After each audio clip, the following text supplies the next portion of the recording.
Welcome to the Billy Ho Forecast Show. Please subscribe and like the video. Remember, the more you share, the bigger we grow. Now, let's go! Yeah.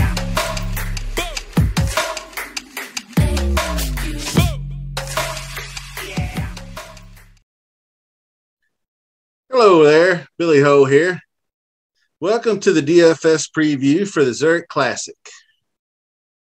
Today we're going to get into the team event at TPC, Louisiana, and also going to go over some early lineup strategy and teams to key in on to begin the process. Before we get started, I wanted to congratulate the winner of the Billy Ho at the RBC, which is, I believe, Taltland. It's a capital T, capital A, but good score, nice win. And also a shout out to our very own DFS chef, Dave Double D Merit 3 for that close second. Great job, friends. All right, the format for this week is the team event. There are 80 teams that will play. Rounds 1 and 3 will be 4-ball, which is each play their own ball and the best score is recorded. Rounds 2 and 4 will be 4-some, and that is where they alternate shots and they just take that score. The cut will be after round 2, and last I checked, I know there's probably maybe not, 33 in ties is what I saw. So there we go. DraftKings is scoring this event the same as it would any other event. Finishing position, birdies, bogeys, eagles, just like last week. Now, as far as strategy goes, DraftKings has also priced each team together. They didn't do that before, so you could sneak in and take the lower priced guy on the same team and try to sneaky peek that shit, but you ain't getting it this year. Everybody priced the same. I plan on playing just a handful of lineups this week and keeping it kind of light, but a real tight core. And I'm going to try not to dip down into those low 6K punts. I'm going to try to keep more of a balanced build. So let's get into the breakdown. TPC, Louisiana, also a Pete Dye course. This one plays at 7,400 yards and a par 72. It features 5,200 square foot Bermuda grass greens overseeded with POA. The fairways are Bermuda grass, and from what I gather, lots of bunkers, and we have approximately 8 holes with water in play. Now, a skill set, as far as that goes, we'll get into here in a minute, but this is a list of the teams, and I'm going to leave that up. There are lots of scoreable holes out there for the duo to take advantage of. The par 4 and 5, or the 4 par 5s, are all between 550 and 585 yards. So there should be eagles had. There are also about a half dozen par 4s that are at or below 400 yards. So kind of shortish par 4s. And then also, with any Pete Dye course, the first thing you want to do is check out the ball strikers and the elite approach players, greens gain, ball striking, good drives, some par 4 scoring, par 5 scoring. And what I'm going to do this week is just bump up the birdie or better and the DraftKings points. Now, as far as the plays, teams / guys I like are concerned, we'll start up at the top with who I like to call. I used to call Finkel and Einhorn and Finkel, because you didn't know which one was popping each week. They're both tremendous ball strikers. They're both DK scoring machines. Morikawa has been a little bit, I don't want to say disappointing, but not quite as sharp as he should be. But him and Hovland together, that's going to be dope.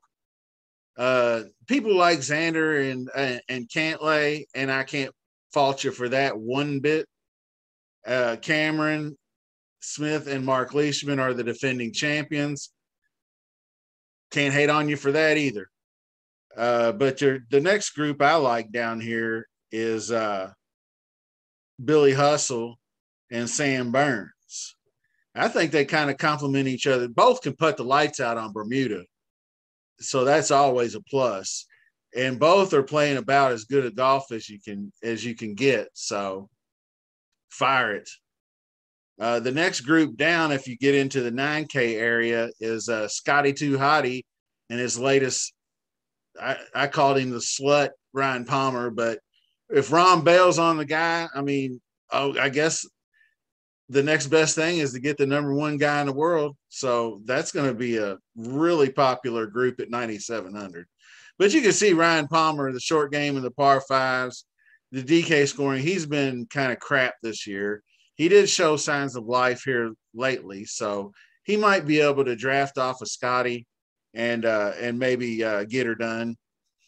But the next guys down here I really like Joaquin Neiman and Mito Pereira. They're buddies, Chilean brotherhood, gangsters. And Mito made a believer out of me at the RBC last week, coming out there first time out and really having a good showing. And Neiman was also very good. He didn't really fire over the weekend like he should have, but he was pretty impressive, as always. The next group down, Max Homa and Taylor Gooch. These two dudes are good friends also. And you can see how good Homa's been playing. And Gooch, since last fall, has been lights out. Both these guys complement each other's games very well. Now, mostly what I'm going to do is sacrifice this entire 8K range just to be able to fit the lineups that I want. But I will splash down on the Adam Squared crew here.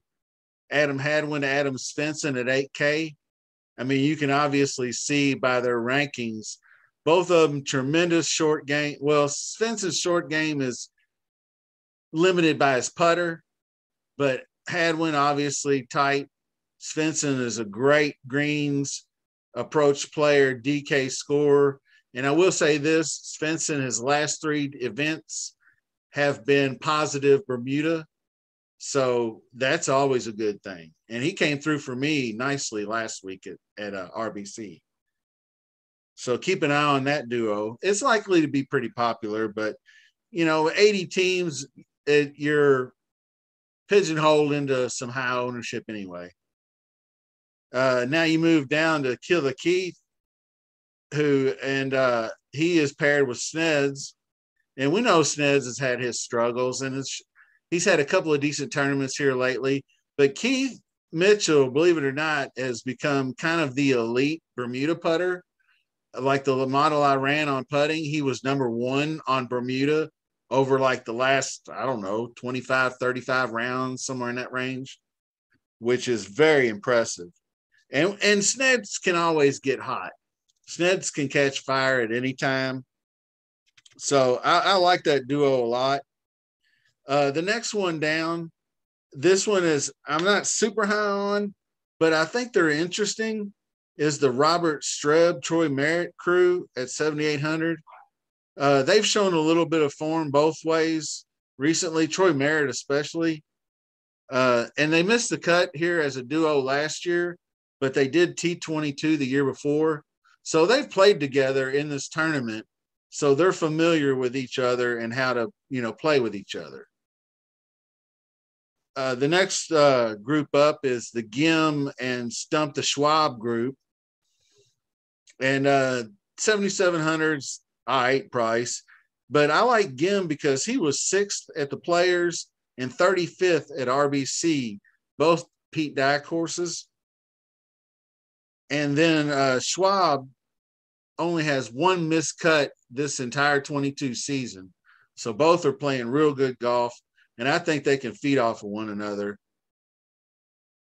Schwab's got a good short game, and Gim can feed off of that because Gim is a great approach player, great ball striker. You can see that. The next group I wanted to mention is the Noren, Alex Nor. Can we call it the Noren Lander group? Noren Lander? I don't know. But another team I think can do well. 7,500 is a good price. Noren's been awesome. I mean, he was great last week. 8th in the model. Short game, prowess, approach game, good drives, everything clicking. And Norlander has had his struggles, and he normally struggles with the things that Noren's good at. But the one thing Norlander has kept up is his approach play, and even on all those missed cuts. So I think that's a good duo. And the last group I'm going to mention is the Bryce Garnett and Scott Stallings. Bryce Garnett kind of let me down last week. I thought he would make the cut, at least at RBC. And Stallings has shown flashes of brilliance, good short game. He can birdie. So I like that group. I think they can do okay. And they actually had a T11 last year, and I think they're a good complement. And that's going to do it for the video this week on the Zurich Classic, the preview and breakdown. Be on the lookout for future content. I am going to do an inside look at the 2022 Kentucky Derby. And if you don't know me, I live in Louisville, and I'm about 15 minutes away from Churchill Downs. So I have been to many a Derby, many a Oaks, and I have seen that track thousands of times, both sober and inebriated.